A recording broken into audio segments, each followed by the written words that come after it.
Have you ever wanted to play an alchemist in Dungeons & Dragons? Of course you have. It's an extraordinarily common thing to want to do. Goodness, this is high energy for me. While there are a few third-party options out there, only one of them is the one I'm reviewing today, and that is the full Alchemist class from Taran Pounds, also known as Indestructoboy. This is a class originally put out for 2014, which he has now updated for 2024, and is the first of hopefully many, if it goes well. Not if it goes well in the review, if it goes well, you know, financially. People have to make money off these things. It helps to make a living, as it turns out. Capitalism. Anyway, we're going to look through the class and take a look at the subclass too, and just generally check it out. So let's do that. It is quite warm today. Not especially relevant to the review, but it is relevant to my mental health. I do not like the heat. I am bored of it. The summer can end now. That would be wonderful. Anyway, lovely artwork here, showing off this little crystal mushroom, quite large crystal mushroom, and this scraggly-haired dude with a crazy eyepiece, and a brief description of what it is you can do. A blaster of potent concoctions. Alchemy is an inherently interesting thing. There are subclasses that do this and other third-party things, like I said, but I think this might be one of the... Well, this is the first full class version of this I've seen. Obviously, we've got something similar for the Artificer, but it's not good. It's just not good. And then we've got the Philosopher from the Crooked Moon book, which turns the wizard into the more traditional kind of alchemist, like Full Metal Alchemist Brotherhood alchemist, which is cool, but not always what fits for a lot of people. We kick off obviously with the intro and the inspirations, which is sick to see inspirations here, and also the credits as well, headed up by Taran himself, and then with a list of people who did playtech feedback, including Treant Monk. There's some heavy hitters here. If you look through it all, it's good stuff. Quick note, I'm not going to be going through the equipment or the appendices here. I'm just going to go over the class itself. I appreciate the equipment, it's probably a relevant part of that, but I don't want to show everything off. I just want to show the class and the subclasses off. It's important to leave them wanting, or something. So, primary ability is intelligence. You get a d8 for your hit die, which is solid. You get con and intelligence saving throws. Constitution saves are fairly decent. Intelligence saves are useful sometimes. It's good to have both, though, obviously. Although con saves are really, really good if you're a spellcaster, and my understanding is that this is not. But still, maybe you're concentrating on stuff anyway. You get proficiencies in 3 of Arcana, Investigation, Medicine, Nature, Perception, Sleight of Hand, and Survival. You get both improvised and simple weapons. Naturally, you get proficiency with Alchemist supplies, light armor, and starting equipment, which I just don't care about. It's just not interesting to me. Sorry. It's good though. You get 5 flasks, so like it's relevant. The least interesting part of creating a character. Let's see. So level 1, you get alchemy, obviously, which gives you a few things. Formulae is the main thing here. You get these recipes to craft different items using your alchemist supplies. You know the listed formula below, as well as 2 other alchemical items of your choice. So by default, you know acid candle, you know how to make acid candles, perfumes, alchemist's fire, component pouches, potions of healing, antitoxins, and oil. That is already a very useful list of abilities, and I am here for it. You can also learn a new formula every time you level up for another alchemical item of your choice. If you find the formula during your adventures, you can add them to the ones that you know, and you can also research a potion or alchemical item to learn its formula. Either way, it takes 2 hours of time spent with a set of alchemist supplies if the item has a rarity of common, and it doubled above that. So 4 hours for uncommon, 8 hours for rare, and so on. Then for the craft discount, you only need to provide 5 gold pieces worth of raw materials to craft any item worth 50 gold or less, as long as you know how to craft it, and you can do this in a day rather than their purchase price divided by 5 days, which is the standard crafting rules as written, I believe. I've not really messed around with the standard crafting rules. I've used the Helianus ones, obviously, as I've talked about, but not the DMG specific ones, which seems silly to me now that I'm saying it out loud, but here we are. You also get item attacks. Whenever you attack with an alchemical item, you can use your intelligence modifier instead of the DC. You can use the intelligence modifier for the DC instead of using dexterity, and the range you can throw is doubled, and being within 5 feet does not impose disadvantage on the D20 test, which is very, very cool. You can just smash the alchemist fire over someone's head, basically, which I really like. You also get catalyze. On your turn, you can take one of the following actions as a bonus action, study or utilize to use an item that normally calls for an action. It's a bit like the thief in that respect, but not for magic items. When you take the utilize action while holding alchemist supplies in hand, you can create any of the items you can craft with, ignoring the time requirement. So as long as you've got the gold for them, you can create a 1-minute version of any of these items and then obviously use it in combat, which is great because ultimately this is a class that sounds like it's going to be relying on consumables, and that means that you're going to constantly be having to craft. Being able to just do this in combat is something that's going to help the class survive without you having to spend all of your time crafting outside of combat, which is good. It is going to be pricey, but that's the price you pay, as it turns out. At level 2, you get expertise in 2 skill proficiencies you have that you don't have them in, which is cool. And you can draw or store 2 items during your free interaction rather than 1. That's level 2 in its entirety. Level 3, you get a subclass, which we will get to. There are a bunch of them in this booklet. It's incredibly cool. I have had a quick peek ahead, but I do try to go into these without knowing everything. Level 4, ability score improvement, very standard. Level 5, you can use the bonus action granted by Catalyze to craft a potion with a rarity of common that you know the formula for, which otherwise follows the same rules for Catalyze. Once you do this, you cannot do it again until you reach a long rest. The rarity increases as you gain levels, which is very cool. Never going beyond rare, but I think that's perfectly reasonable. You also get extra attack at level 5. Which I wasn't expecting, but is cool to see. I mean, you're a martial class, that makes sense. At level 7, you get Mix. When you have 2 alchemical items or potions in hand, and neither is the same item, you can use your bonus action to combine them safely. When used, both effects occur simultaneously. Attempting to use this feature with an item previously combined with this feature results in both items losing their opponents. Because you can't just infinitely combine things to have a healing potion of, mist form and dragon's breath or something, which is very reasonable. Although having a potion that heals you and also gives you dragon's breath is sick. And that's the least inventive way that I can think to use that. So that's an incredibly awesome feature. Big fan of it. Doesn't say it here, but level 8 is also an ASI. Level 12 is also an ASI, and level 16 is also an ASI. It's the odd that the level 4 one was listed in the main list, but the other ones weren't, but it's probably a space-saving thing, and I do understand that. At level 9, you get Mercurial Flux. Items you craft with Catalyze now last for an hour instead of a minute, which is very cool. And you can replace the raw materials to craft items the formula for with valuables such as gold pieces of a value equal to or greater than the cost of the raw materials. That's pretty cool. So you can swap out like a piece of art that you found, theoretically, to cover niche materials. I like that. I don't know how it works. I mean, you're an alchemist. It's not meant to make a huge amount of sense, right? Level 11 is Volatile Potency. When a damage or healing roll is made with the items or potions you craft, you can roll a 1d6 and add it to the result. And then level 17, that goes up to 2d6. That's fairly standard, not very exciting, but it is really useful. Level 13, Mind Over Matter. When you or a creature you can see within 30 feet of you fails an ability check or a saving throw, you can take a reaction to add a bonus to the roll, potentially causing it to succeed. The bonus equals your intelligence modifier, and you can take this reaction a number of times equal to your intelligence modifier.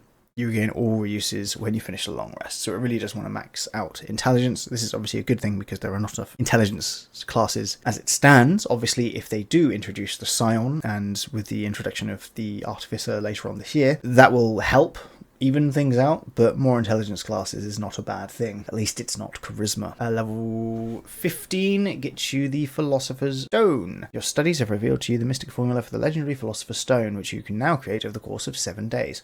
If you create a new one, any of the old ones are destroyed, and it gains the Philosopher's Stone grants you the following benefits. You are immune to magical contagions and curses, and you cannot be aged by natural or magical means. Classic. Once per hour, you can use the Utilize action to craft an item worth 50 gold pieces or less without materials, and you can allow it to replace any of the material components called for by a spell, which will consume the Philosopher's Stone itself. That's good for high-level spells. No, you don't get spells. So that would be really useful handing the Philosopher's Stone to someone else if they needed to cast Revivify but didn't have the diamond, for example. Revivify is a much lower level spell than that, but you get what I mean. Level 18, Lightning in a Bottle. Once every 7 days, you can create a potion with your Eureka feature with a rarity of very rare. Level 19 is an epic boon. At level 20, which is the capstone here, is Big Bang. When you roll for initiative, you can use the Utilize and Attack action once. No action required. So you can create something and throw it every time you roll initiative. I think that's an interesting level 20. Capstone features are really hard to evaluate for a few reasons. The main one is that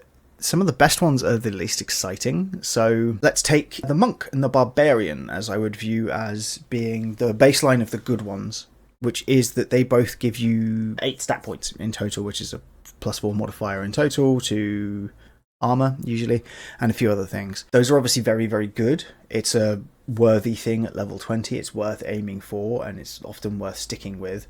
But then you've got things like the Bard, where you get the power word spells. You've got the Ranger, which is a ranger feature. So I actually think something like this, while it's not as overtly useful, I would say, as stat points, it is something you get to do every time you roll initiative. And depending on the weapons that you've got and also the items that you've got on hand, it could be, you know, like battle ending if you've got the right items on you, which is more than worthy of a level 20 feature. If you roll initiative at level 20 and then you utilize an item which wipes out every other enemy, then that's more than worth it, right? Anyway, let's do some subclasses, shall we? So let's see. There are 6 subclasses. Let's take a look at 2 of them, I think, for my sanity's sake, as I try to mull over the class and the way that all of this interacts as we're talking. As we're talking? As I'm talking. I am not a multitude of things. So, let's kick things off with Animator. Animator is always a good one. I might skip down and go for one of the other ones. An Animator repurposes living matter to create living creatures that serve them. They are creators of constructs often found with the animator serving as an assistant in their research. I messed up the pronunciation during that. Not the pronunciation, the construct is helping, not the other way around. Anyway, level 3, you get Homunculus Companion. You conduct a ritual over the course of an hour, shaping a mixture of 25 gold pieces worth of clay, ash, mandrake root, and blood to gain the service of an alchemical homunculus. Your homunculus is a faithful companion, and it dies if you die. Goodness, it's Romeo and Juliet. You determine its appearance, so you can have a look wherever you want, like, love that. But it is tiny, as in its stat block here. In combat, it shares your initiative, but takes a turn immediately after you. It's friendly to you and your companions. It plays your telepathic commands, no action required by you. If you don't issue any commands, it takes the dodge action and uses its move to avoid danger. If you are incapacitated, it can take an action of its choice, not just dodge. You can't have more than one at a time. If you attempt to create another one, the creation will fail. It has an AC of 12 plus your int mod, which is reasonable. It's up to 17, a little 8 or 12, depending on how generous your DM is. It could be earlier than that if your DM's really generous. But yeah, that's pretty good. Hit points are 5 plus 5 times your Alchemist level, so it'll be 10 at level 1, and it'll be 15 at level 2, and so on. Speed of 30, strength plus 2, dex plus 2 plus PB, con plus 2, int plus 1, wisdom plus 1, no, int plus 0, wisdom plus 1, charisma plus 0. It has immunity to poison, exhaustion, and poisoned. Dark vision of 60 feet, passive perception of 10. I don't need to read all of that. It has traits, evasion. If the homunculus is subjected to an effect that allows it to make a dex saving throw, it takes, classic evasion. Takes half if it succeeds, half if it fails, none if it succeeds. It is the bane of dragons everywhere, and a feat I have a great love for because I play a monk in one of the campaigns I'm in. And then actions, it has a +2 plus your int mod, so again that's up to a +7 to hit, which isn't bad. It does 1 piercing damage, and the target is poisoned for a minute. If the attack roll exceeds the constitution score by 5 or more, the target falls unconscious until it takes damage or another creature uses an action to shake it awake. Goodness! I just love that as a design space so much. I absolutely adore that because the damage is largely irrelevant. It's the fact that you're poisoning them, which is good because then they have disadvantage and all those things. That's great. This doesn't seem to give them a save on the poison. I don't know if that's an oversight or if that's intended. If it's intended, that's perfectly fine, I think, because you are trying to get in with your homunculus to attack, and I think that's fine. There are also spells that can remove poison, so yeah. And then if you really hit them, then they go unconscious because the poison overruns them. I just think that's great. I love it. I really like the artwork as well. Look at this little dude. This absolute little boss. Adorable. This is fun. I'm trying to figure out what the first letter of this is. My brain wants me to say geometry. I'm pretty sure it's zoetic theory because that feels more correct, but that's a me issue. So along with the level 3 ability to create the homunculus, you can also change it basically. You can give your homunculus materials of a value of at least 5 gold to absorb into its body during a short or long rest. For each component used, the alchemical homunculus gains a benefit. It gains a spit attack, so it can gain a spit attack, which is a ranged weapon that deals 1d6 plus your int mod in acid damage. Gains proficiency with perception checks and advantage on the ones that use the eyes. Fur of the bat is, while it doesn't have the detriment condition, it has 30 feet of blind sight. Leech, the bite attack changes to 1d4 plus your int mod, and when it hits something that isn't a construct or undead, it can also gain health. And spiderwebs, it can gain a climb speed. Classic. I like that a lot. I think that's a really strong suite of level 3 abilities and instantly gives you access to the feeling of having a little guy in combat, which is really what this is all about. At level 6, you get Anima Profane. You gain the ability to cast the Animate Dead spell, but only as a ritual. The skeleton or zombie created through the ritual has the following changes. It's a construct instead of an undead, very cool. Its hit point maximum is increased by an amount equal to your Alchemist level, and it gains the telepathic bond feature of your alchemical. I like it. At level 10, your Zoetic theory... See, it was Zoetic, I was correct. Go me. That ability is enhanced. The spit goes up in damage. It gets expertise instead of proficiency in the perception things. It no longer provokes opportunity attacks while using its fly speed.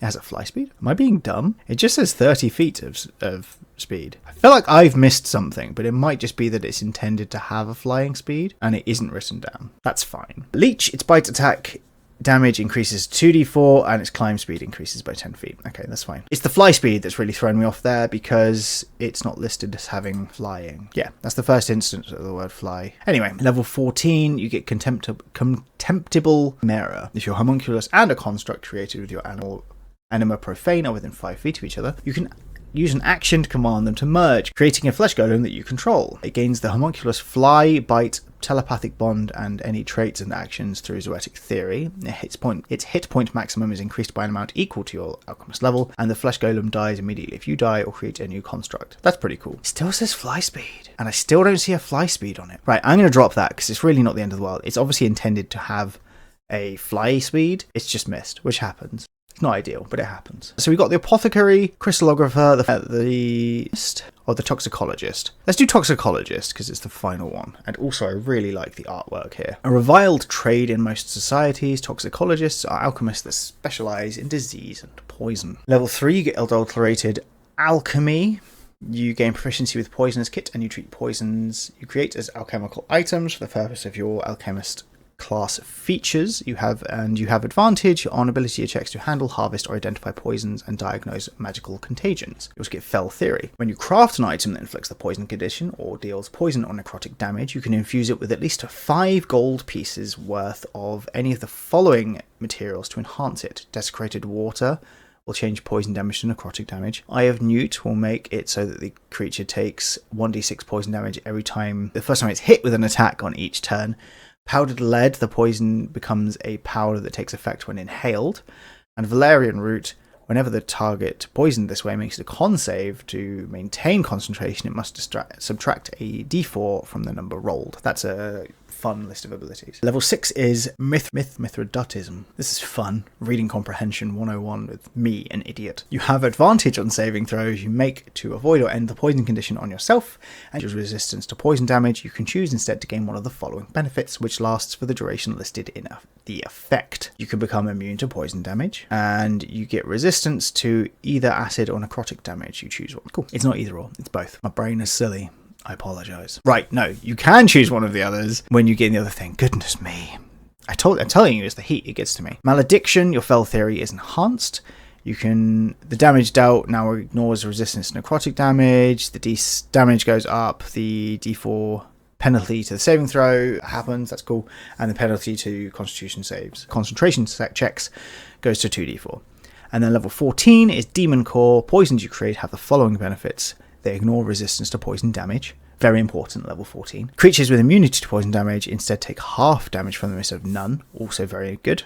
And they ignore the immunity to the poisoned condition with these creatures, instead making the saving throw with advantage. I like that a lot because there's a chance you're coming across a lot of devils and demons at this sort of level. That chance is happening earlier if your DM is mean, like me. I keep doing this to my players because they're in a demon-themed campaign, sort of. Yeah, so I like having this as a way to deal with those problems, which is an issue that occurs later on when you're focusing on a specific status effect. Just because of the way D&D works. That is all of the stuff. So yeah, it lists all the alchemical items that you can make. So you can make a lot of other things as you're going through, as you level up as well, because your DM can introduce all of these. So this is, while it says it's just the class, it's really a lot further than that because you're getting the class along with all of these new items as well and some new gear too, which is sick. I like it a lot. I think it's a really interesting design space to have this character that can just throw like explosives and stuff as their attacks, as well as using standard weapons as well, only improvised and simple ones as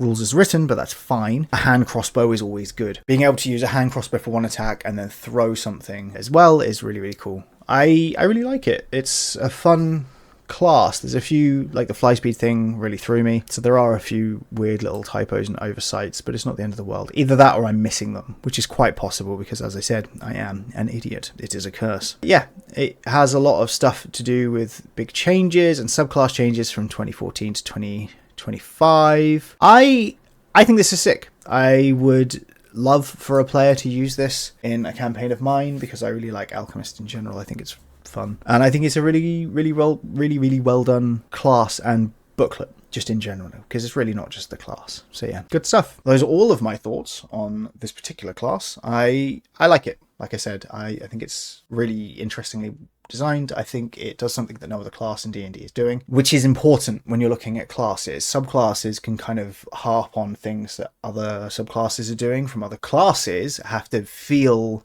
like they should be a class and not a subclass. And I think it's something that some homebrewers and third-party content creators and companies kind of miss the point of sometimes with these classes. So yeah, very, very interesting. I'd buy it. It's cool. That's that really, though. If you enjoyed this, like and subscribe. Make sure to check out the book from Taran as well. This is, like I said, it's cool stuff. Should be available on the DM's Guild. I will have a link for it in the description. Until we meet again, do take care. Goodbye.